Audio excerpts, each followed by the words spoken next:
दोस्तों मुझे पता है कि आप लोग बहुत सैड हो, मैं भी बहुत सैड हूं और पूरा देश भी बहुत सैड है। जिस तरह से पहले टेस्ट मैच में हार हुई है हमारी, वो वाकई में सैड होने वाली ही हार थी।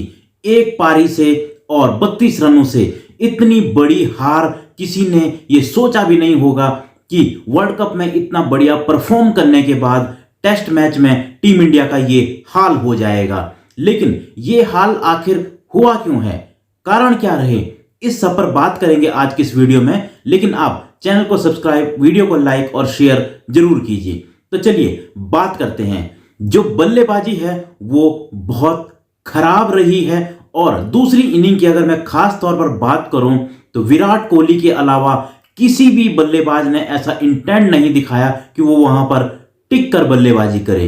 ऐसा लग रहा था कि शायद सभी बल्लेबाज बहुत जल्दी जल्दी में लग रहे हैं और बाहर की गेंदों को सारे बल्लेबाज ऐसे छेड़ रहे थे जैसे उन्हें कहीं जाने की जल्दी हो और वो जल्दी जल्दी में कहीं जाना चाहते हैं।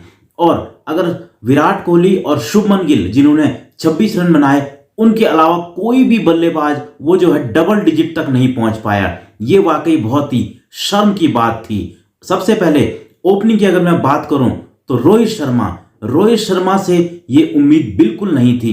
पता नहीं क्यों रोहित शर्मा अपने आप को टेस्ट का प्लेयर बना नहीं पा रहे हैं। अब तो रोहित शर्मा के पास वक्त भी बहुत कम बचा है, 36 साल के वो हो चुके हैं, लेकिन अभी भी वो जो है टेस्ट क्रिकेट में अपने आप को स्टेबल नहीं कर पाए हैं। व्हाइट बॉल क्रिकेट यानी कि वनडे और T20 में उनके रिकॉर्ड जबरदस्त हैं, कप्तानी उनकी जबरदस्त है, लेकिन टेस्ट के लिए शायद वो नहीं बने हैं। अभी तक जो उन्होंने बल्लेबाजी की है वो तो यही दर्शाता है।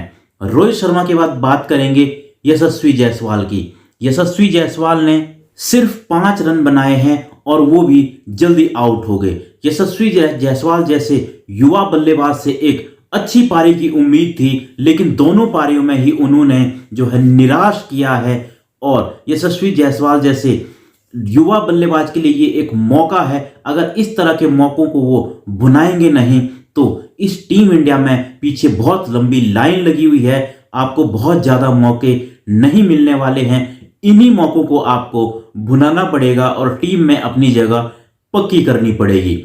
उसके बाद शुभमन गिल के लिए साल 2023 तो बहुत अच्छा गया है, लेकिन पता नहीं क्यों टेस्ट में वो भी अपने आप को स्टेबल नहीं कर पा रहे हैं। अभी तक जो उन्होंने बल्लेबाजी की है दोनों पारियों में, वो शुरू में तो शानदार टच में नजर आते हैं, लेकिन वो टिक कर बल्लेबाजी जो है वो नहीं कर पा रहे हैं और दोनों पारियों में वो जल्दी आउट हो गए। एक छोटी छोटी इनिंगें उन्होंने खेली हैं। दूसरी पारी में अगर मैं बात करूं तो उन्होंने 26 रन बनाए हैं और इन 26 रनों में ऐसा लग रहा था कि शायद वो आज एक अच्छे टच में हैं और बड़ी पारी खेलेंगे और विराट कोहली के साथ वो अच्छी साझेदारी भी कर रहे थे। लेकिन उसके बाद जो है वो एकदम से बोल्ड हो गए और चलते बने।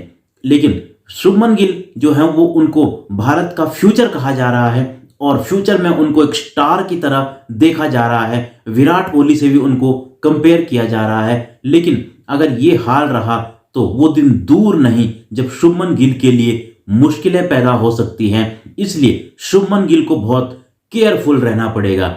विराट कोहली के बारे में तो बाद में बात होगी, लेकिन उससे पहले श्रेयस अय्यर की जो बैटिंग है उसमें एक निरंतरता की जो है वो कमी दिख रही है। वो लगातार परफॉर्म नहीं कर रहे हैं। वो परफॉर्म करते हैं लेकिन फिर अगली 5-6 पारियों में वो फ्लॉप हो जाते हैं। पता नहीं क्यों। उनको काफी टेक्निकली साउंड बल्लेबाज और उनके पास जो शॉट्स की जो ताकतें हैं उस पर जो है किसी को कोई शक नहीं है, लेकिन शायद उसको वो एग्जीक्यूट नहीं कर पा रहे हैं।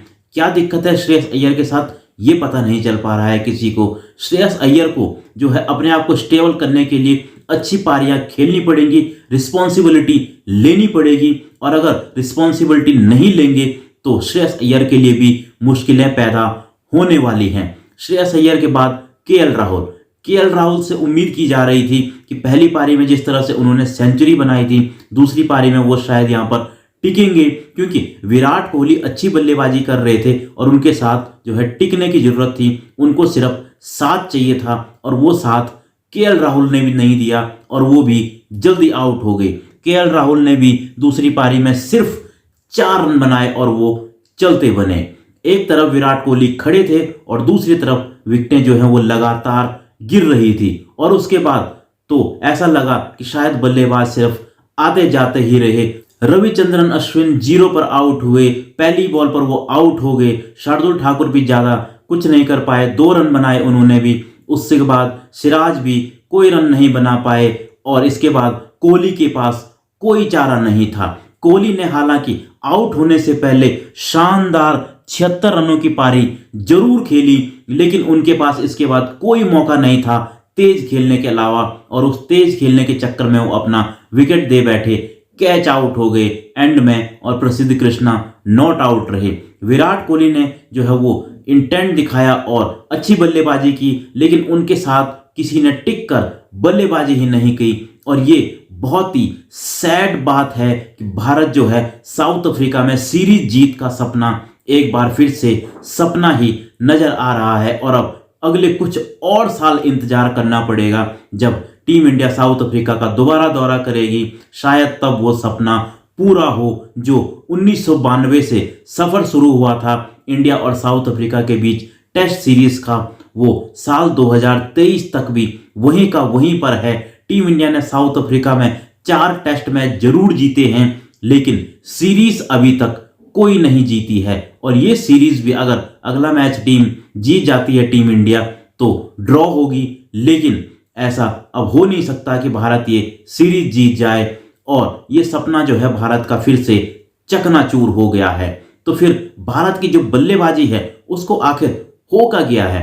साउथ अफ्रीका में जाते ही वो फेल क्यों हो जाते हैं? ये कई बड़े सवाल हैं जो इस मैच के बाद उठ रहे हैं और इसका जवाब टीम इंडिया को, टीम मैनेजमेंट को, बीसीसीआई को और खिलाड़ियों को ढूंढना पड़ेगा।